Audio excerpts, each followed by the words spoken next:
Bienvenue, c'est Samir, on est sur TPMY. Avant de démarrer la vidéo sur cet acteur qui nous fait une palmade bis, décidément, je vous invite à me rejoindre sur tous mes réseaux, Twitter, Insta, Snap, etc. C'est là où vous pouvez me contacter et où me transmettre des vidéos, des informations, des vidéos que je pourrais traiter, et ainsi de suite. Au-delà de ça, je suis en live sur Kick et Twitch assez souvent, hein, pour des lives où je commente l'actu, où je reçois des invités, etc. Voilà, et aussi je remercie tous ceux qui like et qui laissent un commentaire dès le début de la vidéo. Je vois qu'il y en a beaucoup qui le font. Merci à vous. Vous augmentez le référencement et ça c'est magnifique. Et merci à ceux qui font des dons. Je vous remercie pas assez, mais c'est grâce à eux que je peux poursuivre les vidéos. Donc ça c'est génial. Une fois ceci dit, on va démarrer sur l'actualité. On a une affaire Palmade bis. Donc voilà, donc alors qu'en est-il? C'est concernant un acteur de Plus belle la vie. Oui, ils sont acteurs, hein, malgré qu'ils soient nuls, ça reste des acteurs. Donc voilà. Alors, par contre, Marwan Bereni, un intervenant... Alors non, d'abord, on va d'abord se taper ça. Voilà. Pourquoi l'acteur de Plus belle la vie, Marwan Bereni, est activement recherché par la police? Et hop, on va voir si là, si vous voyez bien l'article. Ouais, c'est bon. À la suite d'un accident survenu à la sortie d'une discothèque, décidément, à Mâcon, en Saône-et-Loire, la police recherche activement l'acteur Marwan Bereni, qui jouait dans la série de France 3 Plus belle la vie. Je vais vous expliquer pourquoi il est en fuite. Parce qu'il ne compte pas quitter la France. Je vais vous expliquer, et vous allez dire, ah d'accord, je comprends mieux. Alors, avis de recherche pour Marwan Bereni. Ce comédien, qui jouait dans le feuilleton Plus belle la vie, est recherché par la police pour être interrogé comme témoin. Des policiers se sont présentés à son domicile, mais l'acteur ne s'y trouvait pas. Le comédien de 34 ans est soupçonné d'avoir renversé une jeune femme avec son 4x4 Mercedes le 3 août vers 23 h à la sortie de la discothèque le KM 400. Ou le kilomètre 400, ou je sais pas, ça doit être un truc comme ça. À Mâcon, en Saône-et-Loire, et d'avoir pris la fuite. Passé sous les roues du véhicule, la victime souffre de multiples fractures. Le journal de Saône-et-Loire a indiqué ce jeudi après-midi qu'un contact avait été établi avec la famille du comédien. Marwan Bereni a incarné le rôle de l'avocat Abdel Fedallah entre 2009 et 2022. Dans la célèbre série Pourrite de France 3, il faisait partie des acteurs les plus populaires de Plus belle la vie. Là, alors, le acteur les plus populaires, Plus belle la vie, bon, excusez-moi de vous dire ça, hein, de la daubasse. Bref, euh, il y a d'autres points là que j'aimerais vous aborder. Alors pourquoi? Déjà, je vais vous expliquer pourquoi il a pris la fuite.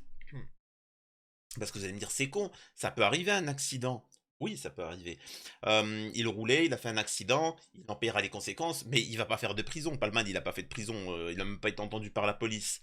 Donc déjà, c'est étonnant. C'est étonnant déjà que la police va le voir. C'est ouf, hein. Alors que Palmade, toujours rien. Bon, je dis rien. En fait, je vais vous donner deux éléments. Et tous ceux qui ont été victimes d'un accident de la route pourront le confirmer en commentaire. Dites-moi si c'est vrai ou c'est faux. Il faut comprendre une chose, c'est que quand il y a un accident et que la personne est responsable, euh, les peines de prison qui peuvent lui être attribuées, qui ne sont pas attribuées, et le dédommagement, c'est en fonction de plusieurs éléments. Il y a ce qu'on appelle les circonstances aggravantes.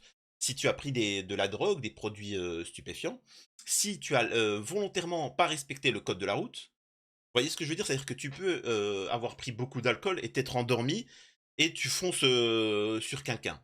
C'est-à-dire que tu étais complètement inconscient, etc. Tu as respecté le code de la route, c'est juste que tu as une circonstance aggravante d'avoir pris de la drogue.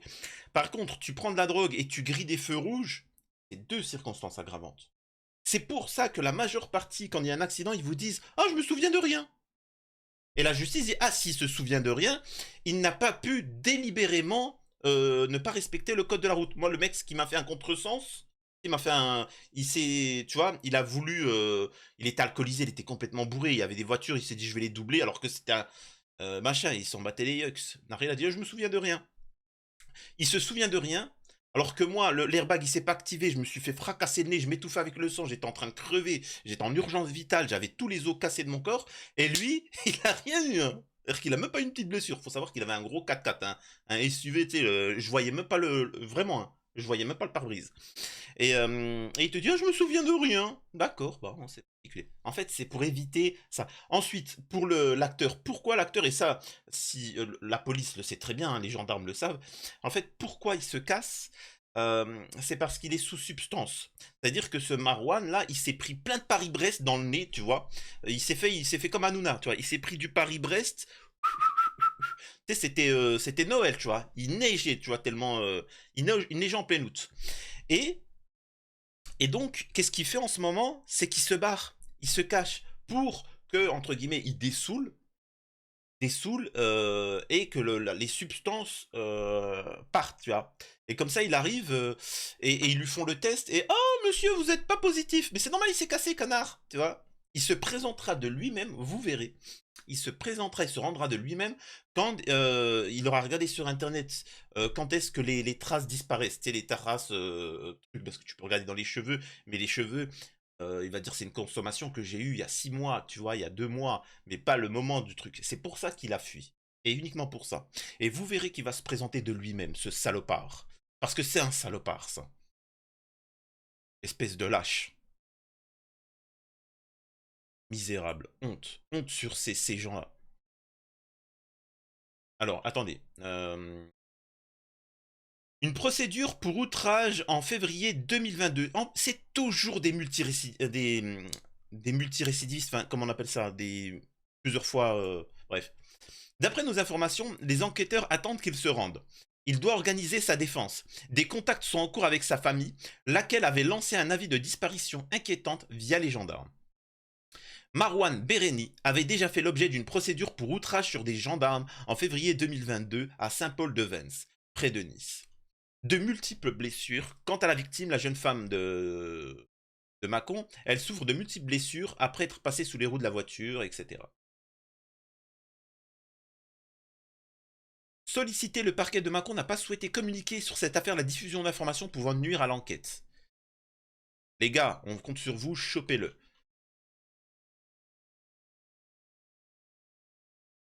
Alors, 2 secondes, hein, parce qu'il y a un truc qui est intéressant. Les langues se délient quelques heures après la révélation par le journal de Saône-et-Loire de la fuite présumée du comédien Marwan Bereni, suspecté par les gendarmes de Mâcon d'avoir pris la fuite après avoir fauché une jeune femme et son chien aux abords d'une discothèque.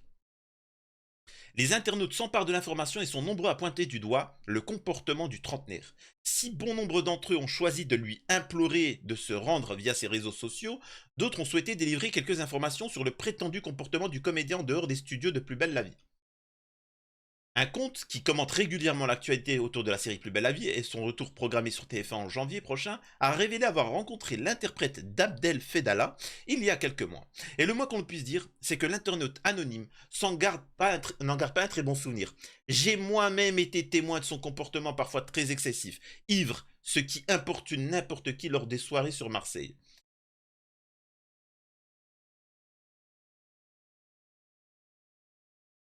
Tapage nocturne, agressivité, insulte envers un gendarme, etc. Là, il y en a un qui témoigne. Sur ce tweet que Public a pu retrouver, je sais pas qui l'a affirmé avoir rencontré les comédiens Dounia et Marwan Bereni au Polikarpov bar à Marseille. Selon lui, les deux meilleurs amis à la ville étaient passablement éméchés pour l'heure.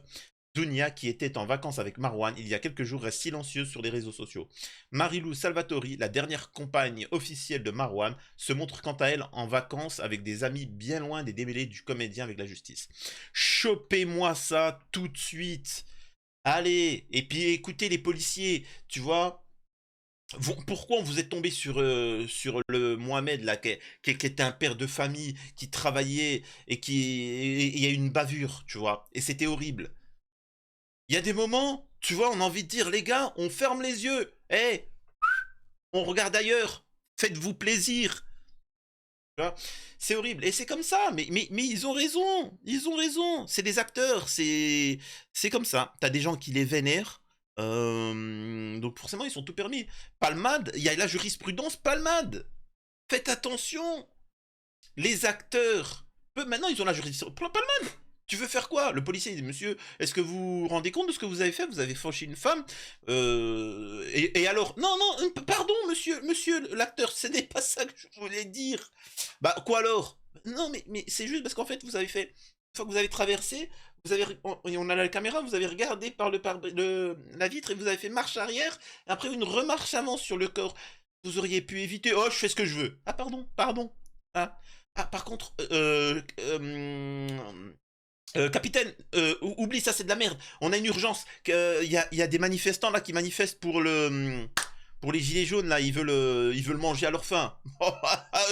Tout de suite, je ramène la matraque. T'inquiète, Billy, on va s'occuper d'eux. Et voilà. Et t'as tous les attardés fans de Plus Belle la Vie qui vont dire ouais, peace, paix, etc. Non. Et t'as les connards là, t'as les droits tardés qui vont nous dire ouais, t'as vu, c'est un maghrébin. C'est un maghrébin de rien du tout, c'est un français alcoolo. Le mec, faut arrêter. Tu vois, ça va être comme ça. Tu vois. C'est comme. Et en fait, regardez ce qui va se passer. T'as les droits tardés qui vont te tomber dessus en disant regardez l'islam. Rien à voir. Ensuite, t'as les gauchistes qui vont vouloir le défendre parce que ils seraient issus, alors qu'ils sont pas issus, ils sont rien du tout, tu vois. Ah, mais t'as vu, il est basané, donc voilà. Et au final, le système ne change jamais. C'est comme ça. C'est-à-dire que on n'a plus le pouvoir en France. On peut écraser, et ça, je l'ai dit plusieurs reprises, on peut tuer librement et en toute impunité en France. Mais, la route. Donc si vous avez un ennemi, vous savez ce qu'il vous reste à faire. C'est incroyable. Et là, excusez-moi de dire ça, est-ce que c'est pas un délit de fuite, ça? Ce qu'il fait. Il a fait un délit de fuite. Donc pourquoi on lui tire pas dessus? Je pose une question. Pourquoi on lui tire pas dessus? Pourquoi on tire pas dessus? Pourquoi on l'attrape pas? Pourquoi c'est pas une priorité? Pourquoi machin, etc. Non, rien. Parce que il fait partie d'une certaine caste. Alors, je tiens juste à vous préciser que cette affaire-là, on va la suivre ensemble. Et si vous avez des informations, vous me les transmettez directement. Pourquoi? Parce que, faut pas qu'il s'en sorte indemne, faut qu'il prenne cher. Mais s'il prend le moindre garde à vue, pareil, tombera dessus par rapport à l'affaire Palmade. On ne lâchera rien, on n'oubliera personne. On n'oubliera pas le père de Rohan qui a arrêté un pédo, le pédo de sa fille, et qui a été condamné pour ça. On n'oubliera rien. On continuera de rappeler toutes ces affaires-là. Palmade, on te lâchera pas. On lâchera personne. C'est clair? Ils ont tous lâché. Tout le monde oublie. Qui fait des vidéos sur Palmade? Qui fait des vidéos sur Rohan? Qui fait des vidéos sur Lola? Qui fait des vidéos sur tout ça? Rien. C'est juste du putaclic, du machin. Nous, on n'oubliera pas. Tu vois, on n'oubliera pas. On continuera inlassablement.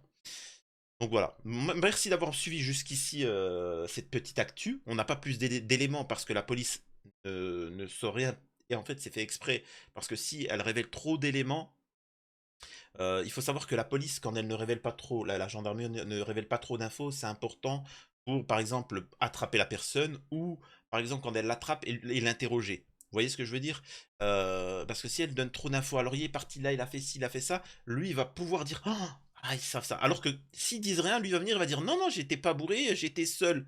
Ah, d'accord, ok, d'accord. Mais c'est bizarre, on a une caméra de surveillance où tu es accompagné. Ah ouais, non, mais vous voyez ce que je veux dire? Donc, pour l'instant, ils ne peuvent rien dire. Mais cette affaire-là, on va en savoir beaucoup. Espèce d'alcoolo. À la prochaine, c'était Samir. N'hésitez pas. Likez, partagez, commentez. Vous connaissez la chanson. Merci à tous ceux qui me suivent.